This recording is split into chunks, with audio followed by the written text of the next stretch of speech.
وعلى آله وأصحابه وأهل بيته وذريته أجمعين. أما بعد فأعوذ بالله من الشيطان الرجيم.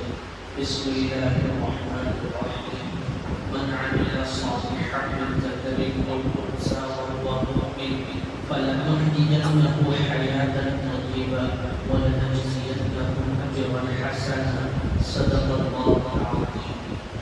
محترم بزرگوں، عزیز دوستوں اور دینی بھائیوں، اس دنیا میں اللہ تبارک و تعالیٰ نے انسان کو پیدا کیا اور اس کے اندر دو طرح کی صلاحیت رکھی ہے. ایک صلاحیت وہ ہے جس سے انسان نیکی کرتا ہے، بھلائی کرتا ہے، خیر کا کام کرتا ہے، اور ایک صلاحیت وہ ہے جس سے انسان بدی کرتا ہے، برائی کرتا ہے، فساد کرتا ہے، آپس میں نفرت، حسد، جلن کو پیدا کرتا ہے.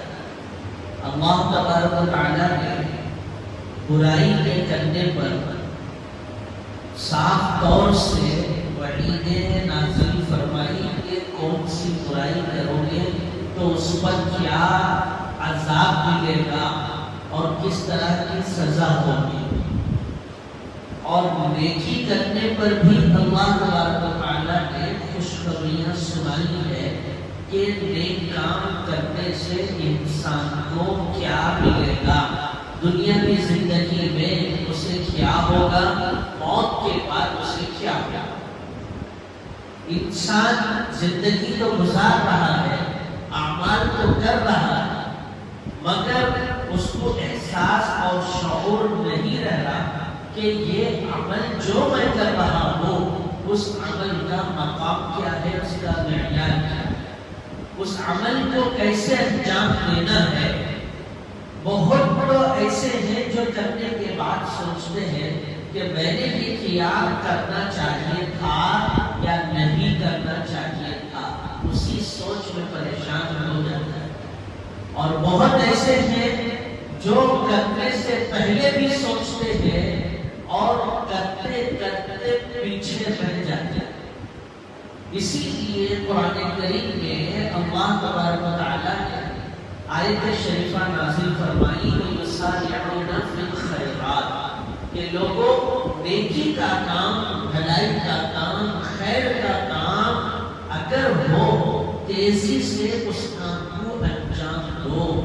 صرف سوچ کر بیٹھ جانا، زبان سے بول کر بیٹھ جانا، پلان بنا کے پیچھے رہ جانا، آپس میں تذکرہ کر کے اس کو وہیں پر چھوڑ دینا، یہ مومن کی شان نہیں ہے.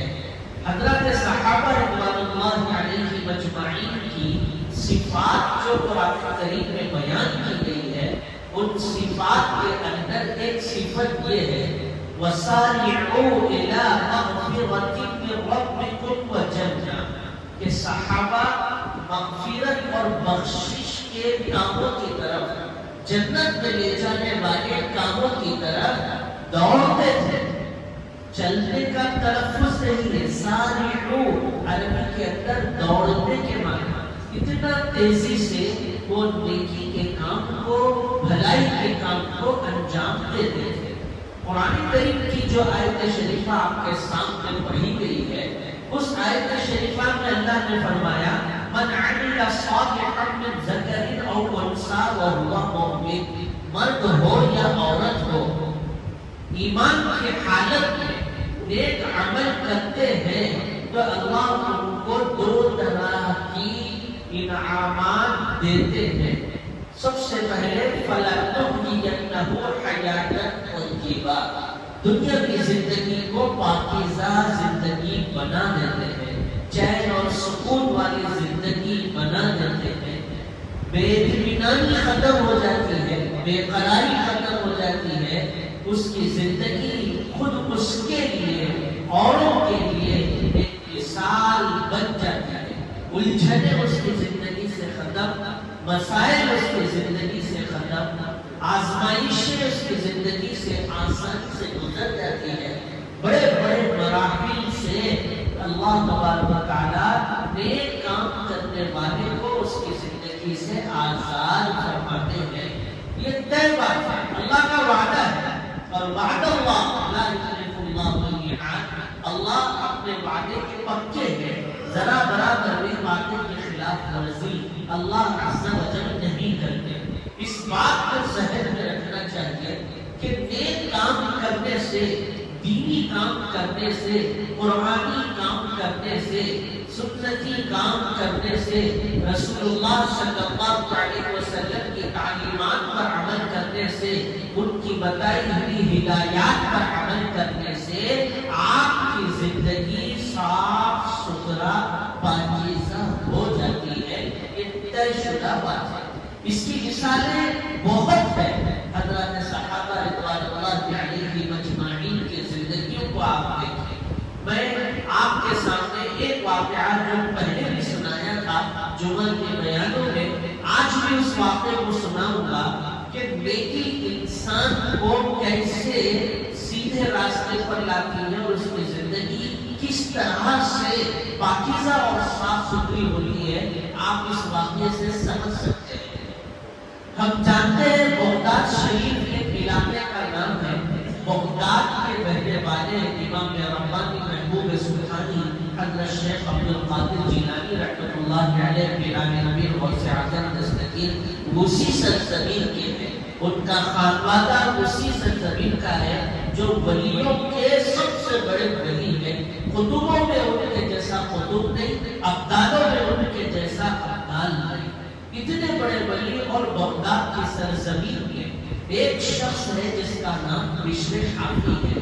اور یہ وہ شخص ہے جو دن تو دن رات میں بھی نشہ میں ڈوبا ہوا ہوتا تھا. شراب نوشی کا عادی تھا. رات میں دیکھو تو شراب خانوں پر، دن میں دیکھو تو شراب خانوں پر. ضرورت اگر کسی کو پڑتی اور پوچھا جاتا کہ بشر حافی کہاں ملیں گے تو کہنے والا یہ کہتا کہ بازاروں میں نہ دیکھو، گھروں میں نہ دیکھو، کسی شراب خانے میں دیکھو. بغداد کے کسی بھی شراب خانے کے اندر وہ شخص بشر حافی مل جائے گا.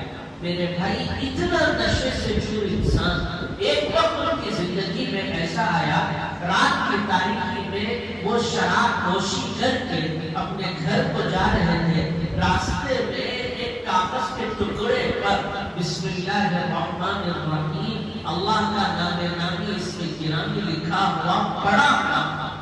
نشے کی حالت میں انہوں نے دیکھا کہ اللہ کا نام پاک یہاں گرا ہوا ہے تو فوراً اس کو اٹھایا. گھر کو جانے والے راستہ بدل کر مسجد کی طرف آئے اور شراب کے نشے سے چوٹ اور آ کر انہوں نے زور سے مسجد کے دروازے کو دستک دی.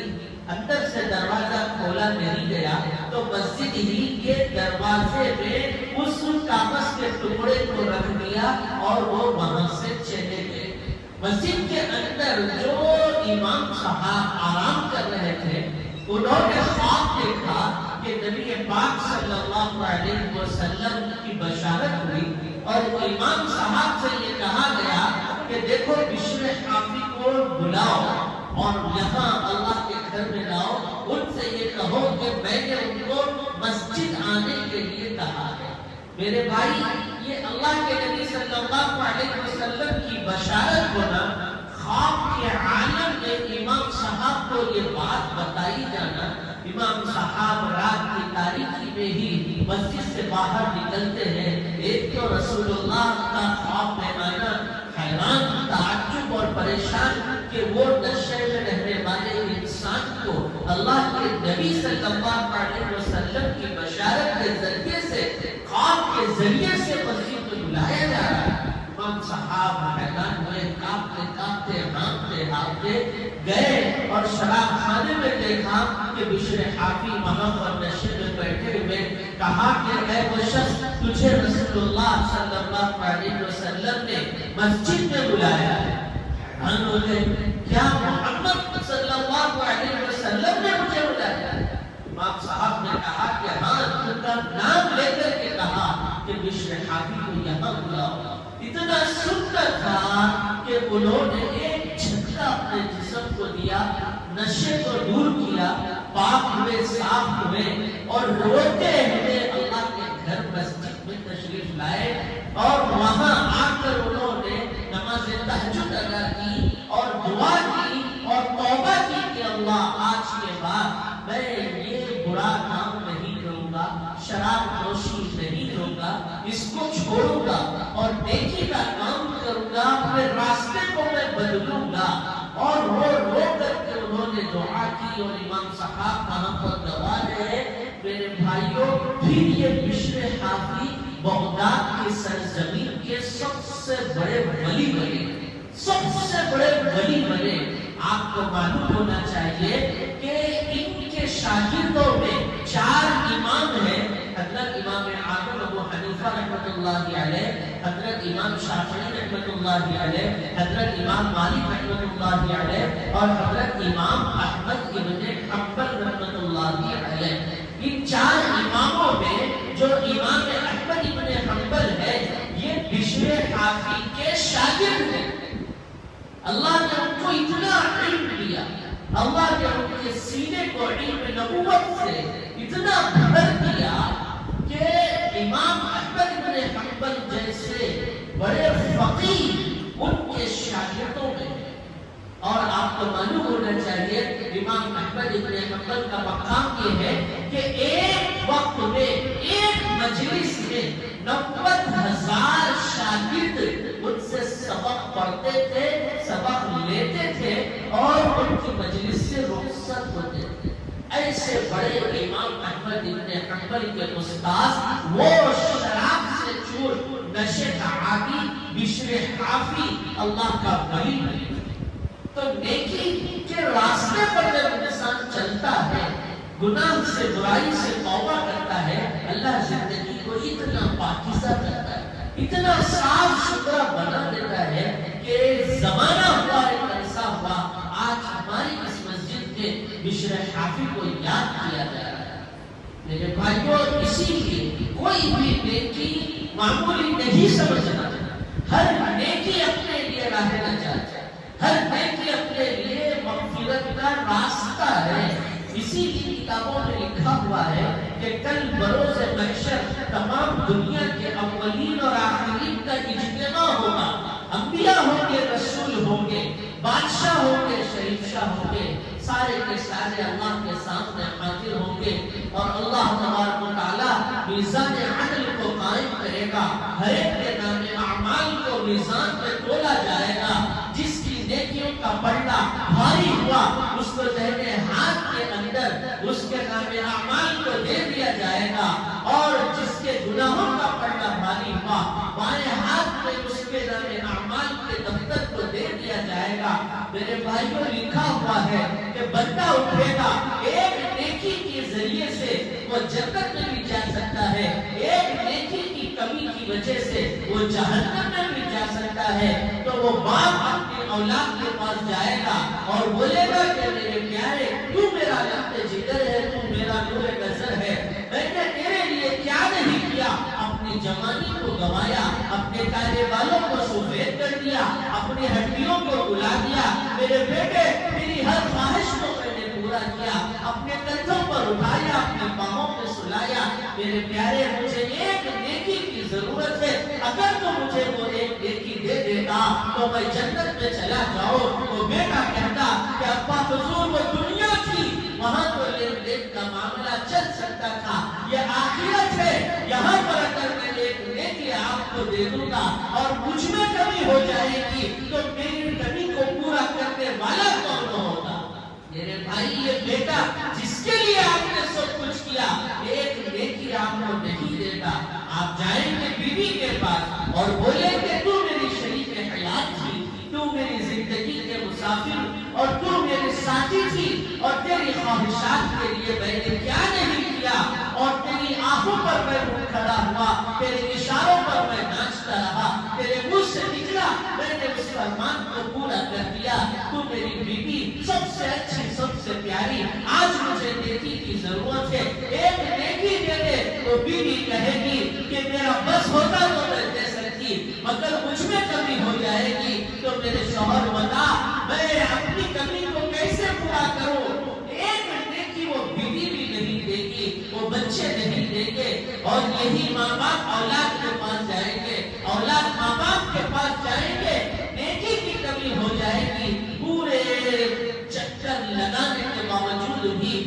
ایک نیکی نہیں ملے گی اور لا محالہ جنت کے بجائے جہنم میں جانے کا فیصلہ ہو جائے گا. نام اعمال دہنے ہاتھ کے بجائے بائیں ہاتھ میں مل جائے گا. اتنی بڑی قدر ہے ایک ایک نیکی کی، اتنی بڑی اہمیت. اللہ نے آپ زندگی دی، جوانی دی، طاقت دی، سوچنے کی صلاحیت دی، دیکھنے کے لیے آنکھیں دی، بولنے کے لیے منہ دیا، سننے کے لیے کان دیے. اچھے اور برے کی تمیز ہم کر سکتے ہیں. میرے بھائیوں، اپنی زندگی کو غنیمت جان کر ایک ایک نیکی کی حفاظت کریں اور یاد رکھیں نیکیاں برے اعمال سے بھی ضائع ہو جاتی ہیں. آپ جتنا گناہ کرتے رہیں گے نام اعمال کے اندر سے نیکیاں مٹتے چلی جاتی ہیں. اسی لیے گناہ بھی نہیں کرنا ہے اور نیکی کی طرف دوڑنا ہے. اللہ نے فرمایا فَلَنُحْيِيَنَّهُ حَيَاةً طَيِّبَةً، پھر آگے فرمایا وَلَنَجْزِيَنَّهُمْ أَجْرًا حَسَنًا، ہم ان کو بہترین بدلہ دیں گے اور وہ بہترین بدلہ جنت ہوگا.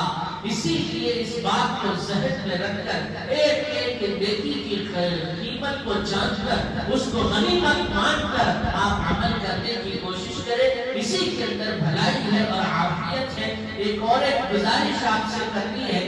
جیسا کہ ہم سن رہے ہیں اخبارات کے ذریعے، نیوز چینلوں کے ذریعے کہ پارلیمنٹ کے اندر وقف امینڈمنٹ کے نام سے ایک بل پاس کیا جا رہا ہے اور اس بل کا خلاصہ پورا یہ ہے کہ جائیداد ہماری ہوگی، پراپرٹی ہماری ہوگی، وقف کرنے والے ہم ہوں گے، سب کچھ ہم ہوں گے، مگر سارے اختیارات اس کمیٹی کے پاس ہوں گے جو کمیٹی حکومت تشکیل دے گی.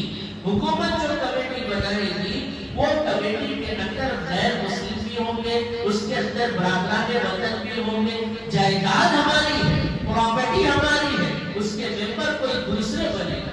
تو یہ سارے اختیارات جو اللہ کی راہ میں دینے پر ہم کو حاصل ہوتے ہیں وہ اختیارات ہم سے ختم ہو جائیں گے. یہ وہ بل کا خلاصہ ہے. اور جب بندہ ایک متولی جو ذمہ دار ہو کر کے اپنی مسجد کا خود سے خرچہ اٹھاتا ہے، یہ متولی کا سسٹم ختم ہو جائے گا.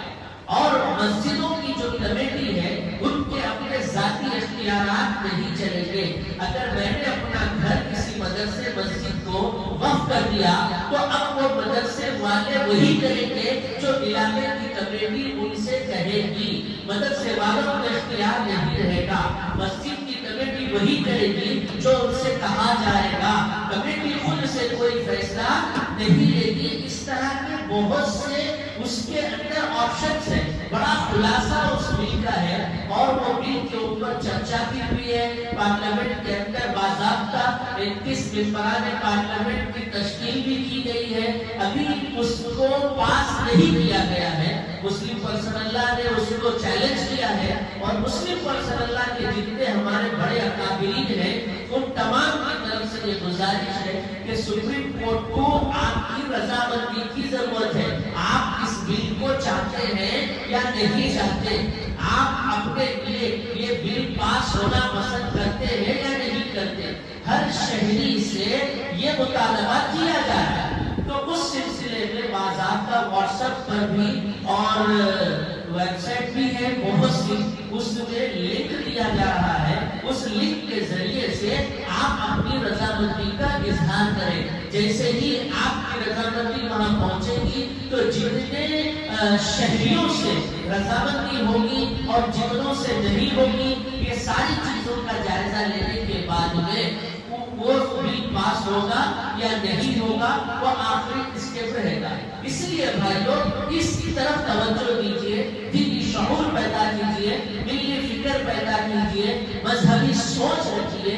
صرف اپنے گھر کی، اپنے بچوں کی اور اپنے کاروبار، اپنے تجارت کی ہی ہم کو سوچنا نہیں ہے، بلکہ مذہبی اور ملی سطح پر جو مسائل ہم پر آ رہے ہیں ان مسائل کا بھی ہم کو ہی سامنا کرنا ہے. اب آکاش سے پھٹ کر کے فرشتے آنے والے نہیں، زمین سے کوئی دوسری مخلوق نکلنے والی نہیں ہے، ہم کو ہی آگے بڑھنا ہے. اسی لیے نوجوان بچوں سے کہوں گا اور بھائیوں سے کہوں گا جو پڑھے لکھے ہیں ان سے بھی گزارش ہے کہ آپ اس بارے میں اپنے قریبی لوگوں سے مذاکرہ وہ لنک تک پہنچ کر کے وہ خانہ پوری مکمل کیجئے تاکہ ایک ملی کام کے اندر آپ کا برابر کا حصہ رہے۔ اللہ سے ہم دعا کرتے ہیں کہ اللہ تبارک و تعالی ہمیں نیکی کرنے کی توفیق نصیب فرمائے، اور اللہ سے ہماری یہ دعا ہے کہ رب العالمین ہر وہ بل جو پارلیمنٹ سے پاس ہو اور جس کے اندر مذہب کے نام پر، ملت کے نام پر یا شریعت میں مداخلت کے نام پر کوئی چرچا ہوتا ہو، اللہ ہر ایسے بل کو ناکام کرے، ہر ایسے سازشوں کو ستیہ ناش کرے، ہر ایسے پلان کو غارت کرے، اور اس بھارت کے اندر امن و امان کو باقی رکھے، یہاں کی آشتی کو قائم رکھے، یہاں جو جگہ جنگی تہذیب ہے اللہ اس کو برقرار رکھے، اور سب کو آپس میں بھائی بھائی بن کر زندگی گزارنا آسان فرمائے۔ وآخر دعوانا الحمدللہ رب العالمین۔ جو حضرات